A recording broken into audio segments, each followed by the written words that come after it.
นายศรีหศักดิ์พวงเกตแก้วรัฐมนตรีว่าการกระทรวงการต่างประเทศในฐานะหัวหน้าคณะผู้แทนไทยได้ขึ้นกล่าวถ้อยแถลงต่อที่ประชุมสมัชชาสหประชาชาติสมัยที่ 80 ในช่วงหนึ่งที่นายศรีหศักดิ์กล่าวถึงสถานการณ์ชายแดนไทยกัมพูชาได้รับเสียงปรบมือดังกึกก้องห้องประชุมสหประชาชาติโดยมีเนื้อหาระบุว่าสถานการณ์ปัจจุบันกับกัมพูชาไม่เป็นประโยชน์ต่อทั้งสองฝ่ายแต่เราปฏิเสธไม่ได้ว่าสันติภาพเสถียรภาพและความเจริญรุ่งเรืองของเรามีความเชื่อมโยงกันอย่างแนบแน่นเพราะเราคือครอบครัวเดียวกันในอาเซียนอย่างไรก็ตามน่าเสียใจที่กัมพูชายังคงนำเสนอข้อเท็จจริงบิดเบือนบนเวทีโลกข้อกล่าวหาที่ห่างไกลจากความจริงเหล่านี้ไม่ได้สะท้อนสถานการณ์ที่แท้จริงเหยื่อที่แท้จริงคือทหารไทยที่เสียขาจากทุ่นระเบิดเด็กนักเรียนที่ถูกยิงถล่มและพลเรือนผู้บริสุทธิ์ที่ถูกโจมตีประเทศไทยเปิดพรมแดนด้วยเหตุผลด้านมนุษยธรรมมาตั้งแต่ปลายทศวรรษ 1970 เพื่อรับชาวกัมพูชาหลายแสนคนที่หนีสงครามกลางเมืองและแม้หลังจากนั้นเรายังมีบทบาทสำคัญในการสร้างและฟื้นฟูกัมพูชาหลังข้อตกลงสันติภาพปารีสเพราะเราเชื่อมั่นว่าสันติภาพของกัมพูชาคือผลประโยชน์ของประเทศไทยนี่คือสิ่งที่เพื่อนบ้านพึงปฏิบัติต่อกันการหยุดยิงในปัจจุบันยังคงเปราะบางการยั่วยุและการละเมิดอธิปไตยของไทยโดยกัมพูชาไม่ว่าจะเป็นการระดมพลเรือนเข้าสู่ดินแดนหรือการยิงโจมตีทหารไทยรวมถึงการส่งโดรนสอดแนมล้วนบ่อนทำลายความสงบและเสถียรภาพตามแนวชายแดนผมขอย้ำอย่างหนักแน่นว่าประเทศไทยยืนหยัดเพื่อสันติภาพเสมอมาและจะทำทุกวิถีทางเพื่อหาทางออกที่สันติสำหรับปัญหาที่เผชิญอยู่กับกัมพูชาขณะเดียวกันไทยไม่ลังเลที่จะปกป้องอธิปไตยและบูรณภาพแห่งดินแดนของเราอย่างมั่นคงและแน่วแน่วันนี้ทั้งสองประเทศกำลังยืนอยู่บนทางเลือกสำคัญจะเลือกเส้นทางของการเผชิญหน้าอย่างต่อเนื่องหรือจะเลือกเส้นทางของสันติภาพและความร่วมมือ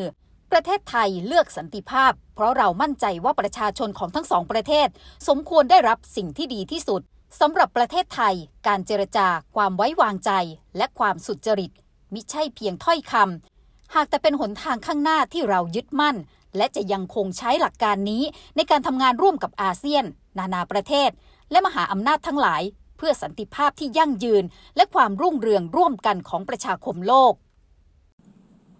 I now give the floor to His Excellency Sihsak Wangiki Tikyu, Minister for Foreign Affairs of Thailand.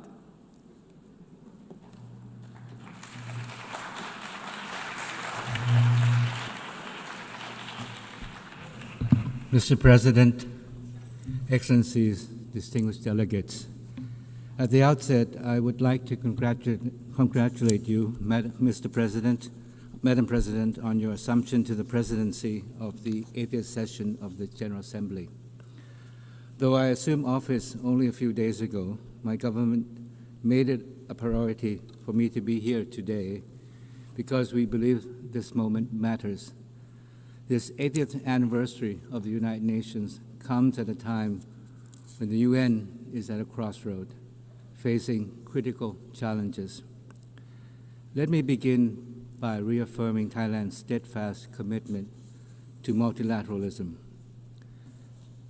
There is no doubt that the world still needs the UN, and the UN needs all of us. For the UN to fulfill its purpose, it must evolve with the changing times. Thailand, too, stands at an important crossroads, facing pressing challenges at home with no time to lose. Our vision reaches beyond our borders to the world at large, for we, like all nations, aspire for a peaceful, just, and inclusive world.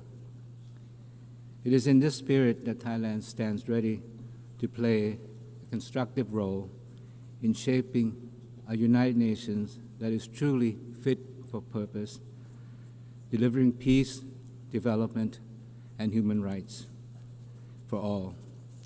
Madam President, this year's general debate theme, Better Together, reminds us that the United Nations is strongest when we act together as one. First, we must unite as one community.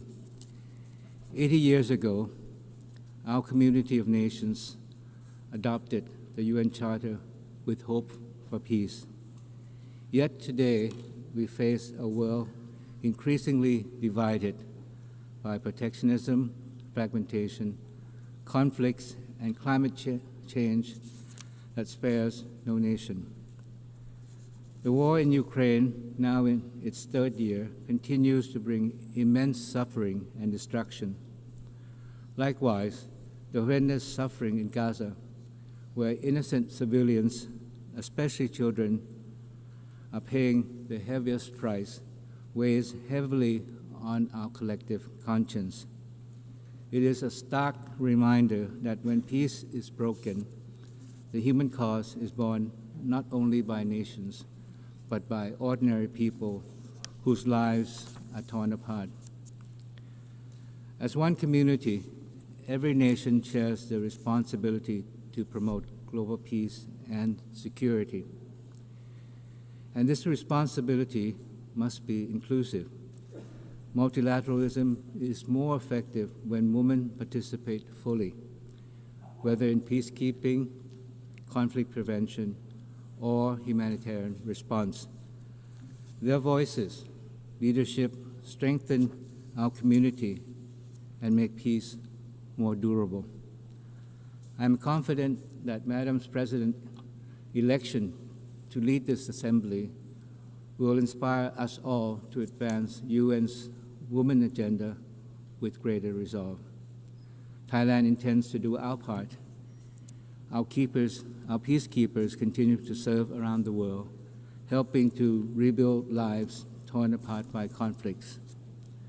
At home, we have cleared over 99% of mine-contaminated areas under the Anti-Personnel Mine Ban Convention.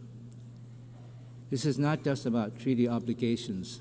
It is about giving communities back safe land they can live and grow on. It is about fulfilling our duty to our people. Protecting people at home is only part of the task.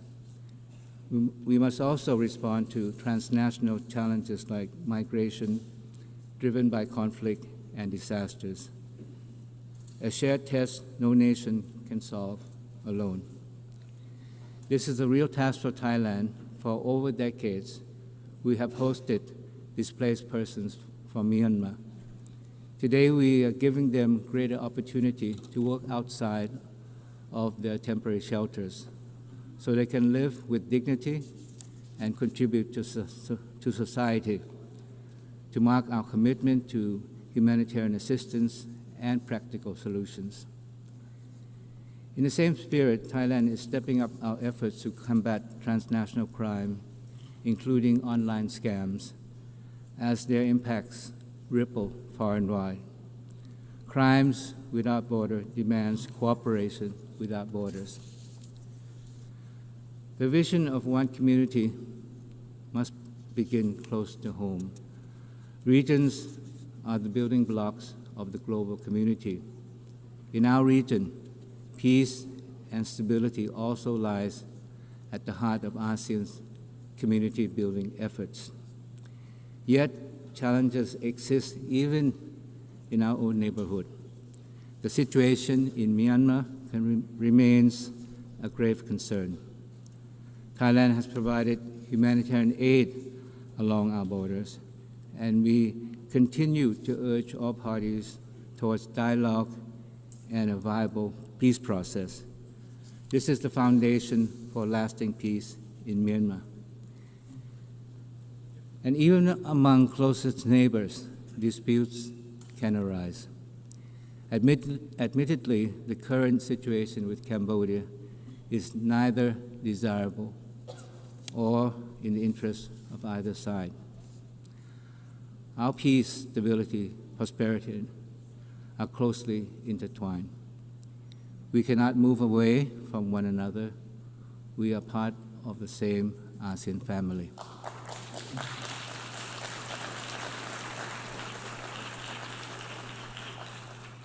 This morning, I intended to say something different and positive, reflecting hope for the future.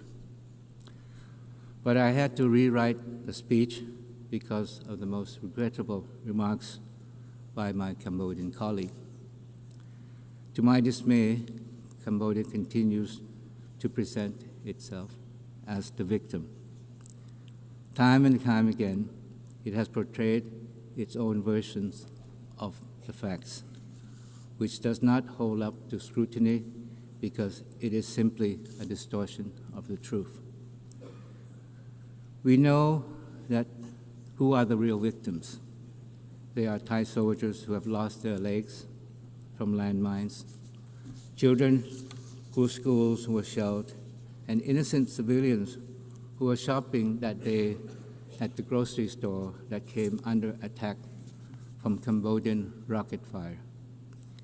Yesterday, I met my Cambodian colleague in the very hall of the United Nations. We talked about peace, dialogue, mutual trust, and confidence. This was emphasized later at the informal four-party consultations organized by the United States. We appreciate President Trump's dedication to peace. But unfortunately, what was said today by the Cambodian side was completely opposite to what was said yesterday at the meeting. It reveals the true intention of Cambodia. These allegations were so far-fetched that they make a mockery of the truth. From the beginning, Cambodia initiated the conflict with the intention to expand a border dispute into a national conflict and to further internationalize it, as was the case again this morning. The villages referred to by my Cambodian colleague earlier are in Thai territory, full stop. In fact, they exist because Thailand made the humanitarian decision to open up our borders in the late 1970s for hundreds of thousands of Cambodians fleeing the civil war in their country to seek shelter in Thailand. We made this decision out of compassion and humanitarian principle. And as a young diplomat, I witnessed the scene myself. Although the civil war has ended and the shelters were closed, the Cambodian villages have expanded over the decades. And despite Thailand's repeated protests, Cambodia has ignored those requests to address this encroachment. And when peace returned to Cambodia after the 1991 Paris Peace Agreement, we were there to rebuild and to rehabilitate the Cambodian nation to sustain peace. We built homes, roads, hospitals, because peace in Cambodia is in Thailand's interest. This is what neighbors should do for one another.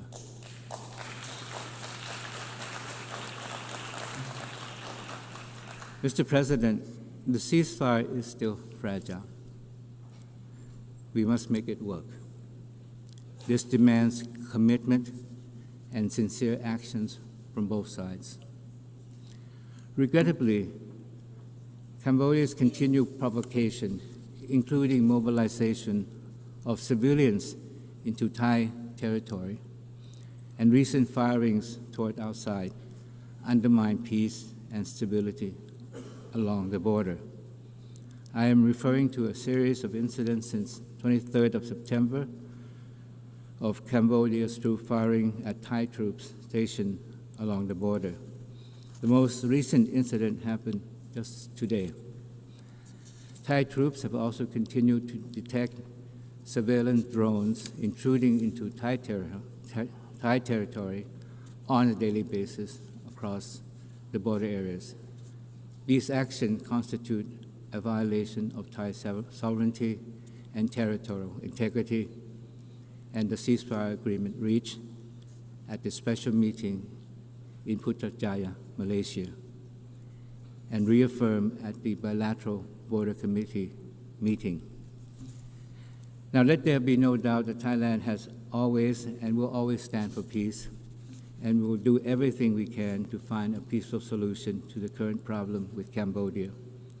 At the same time, Thailand will always stand firm and resolute in the defense of our sovereignty and territorial integrity. We urge Cambodia to work with us in resolving the differences through peaceful dialogue and existing mechanism. Today, our two countries face a defining choice. As a close neighbor and as a friend, we must ask Cambodia which path they wish to take, the path of continued confrontation or the path of peace and cooperation. Thailand chooses the path of peace because we believe that the people of both countries deserve no less. But we really question whether it is the intention of Cambodia to join us in this pursuit for peace. For Thailand, dialogue, trust, and good faith are not just words, they are the way forward. We will continue to uphold these principles in our engagement with partners in ASEAN and beyond, including major powers, in pursuit of sustainable peace and shared prosperity. To speak of one community, Mr. President, is to reaffirm that we are bound by shared principles that everyone is born free and equal in dignity and rights. As a member of the Human Rights Council for 2025-2027 and chair of the Third Committee of the General Assembly, Thailand is committed to promote and protect human rights for all. For us, it is not just about holding a seat at the table. It is about making a real difference in people's lives, the lives of those caught in conflict, those living with disabilities, and those who are often left behind. Advancing the rights of women and girls is also central to this effort. Equal participation and freedom from violence and discrimination are not just human rights, they are the foundation of just and resilient societies. Health is another fundamental right that cannot be overstated. Ensuring access to care is not only about saving lives, it is about giving every person the chance to live with dignity and security. This is why Thailand champions the right to health at home and globally. Our universal health coverage and village health volunteers put people first so that no one is left behind and every community is given the tools to thrive. Thailand is also contributing to global efforts on non-communicable diseases and pandemic preparedness, including through the WHO pandemic agreement. We do not know when the next pandemic will strike, and only by working together can we be prepared and ready. Mr. President, peace and human rights cannot stand without sustainable development. Yet today, development is under threat from rising protectionism, tariffs, and trade barriers may serve short-term interests, but they hurt us all in the long run and divide us when we need the most solidarity. Thailand believes that true prosperity is built not on walls of tariff, but on bridges of trust. Our path forward is open and fair trade, rooted in people-centered and inclusive development. But sustainable development is not just growth. It is about values and balance between progress and preservation. That is why Thailand's sufficiency economy philosophy, built on balance, resilience, moderation, has guided our development journey.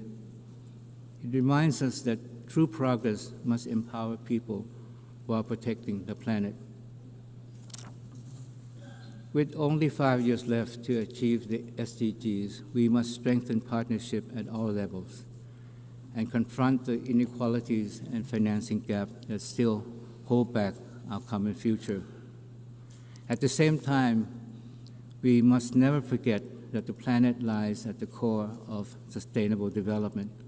Climate change, the overarching threat of our time, is widening the gap between the haves and have-nots. Without stronger support for those most affected, we will fail both our people and our planet. As the UN turns 80, our task is simple but profound, to come together under one dedication. We are all bound by ideals, norms, and principles of the UN Charter. But the world has changed dramatically. Renewing our dedication to multilateralism is no longer optional. But the truth is, the history of the UN is filled with promises made but not kept. Each unfulfilled pledge erodes the credibility and weakens global trust. If the UN is to remain at the heart of multilateralism, we cannot afford to repeat this cycle. That is why the Pact for the Future adopted last year must become a blueprint for action. To deliver meaningful progress, our national actions must match our collective pledges. But for the UN to effectively deliver on its task, it must be equipped with the resources it needs. We must ensure that the UN has the means to achieve the ends it has been mandated to undertake, so that the UN can remain a driving force for peace and development. Mr. President, as we seek to rebuild, reinvigorate, and reform the UN, we must be guided by the vision of one future. For the UN to guide us into the future, comprehensive reform, including the Security Council, are imperative. The UN must be more representative, transparent, accountable, and also fit for the future, coherent in action, relatable to people, and adaptive to change. That is why Thailand strongly supports the UN 80 initiative. It is not just about closing financial gaps, but a once-in-a-lifetime chance to make the UN reconnect with the people it serves. But as we strengthen the UN, we must recognize its limit. The UN cannot do everything, and multilateralism is bigger than the UN alone. It thrives when rooted in strong regionalism. Regional institutions are the first responder to crisis, builders of trust among neighbors, and the bridge between global commitments and local realities. For Thailand, ASEAN is our home and our center. The upcoming 15th ASEAN UN Summit will show how shared principles become practical cooperation. Thailand is fully committed to advancing this partnership so that regional voices are fully heard in shaping global solutions. Building a strong global community goes beyond our generation. That is why we must embrace the power of youth. Marking the 30th anniversary of the World Programme for Action for Youth, Thailand reaffirms its commitment to invest and empower young people and give them real opportunities to drive change. With this in mind, Thailand is proud to have youth delegates joining our national delegation to the UNGA so they can actively participate in shaping the future they envision. For in the end, the future belongs to them. It should therefore be built by them. Mr. President, Excellencies, distinguished guests, in its 80th year, the United Nations must live up to its very name, nations that stand united. We gather here not only in celebration of what has been achieved, but to look ahead to what more we can accomplish together. The lessons of 80 years is clear. We are strongest when we stand as one community, bound by one dedication, and united in shaping one future for all. This is the true meaning of better together as one. Thailand pledges to do our part, and more than that, we challenge ourselves and all our friends here today to turn words into deed. That is how we will make the next 80 years better than the last. Thank you very much.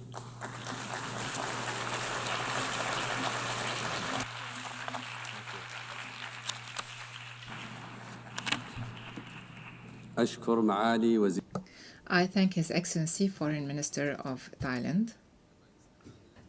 We have thus heard the last speaker during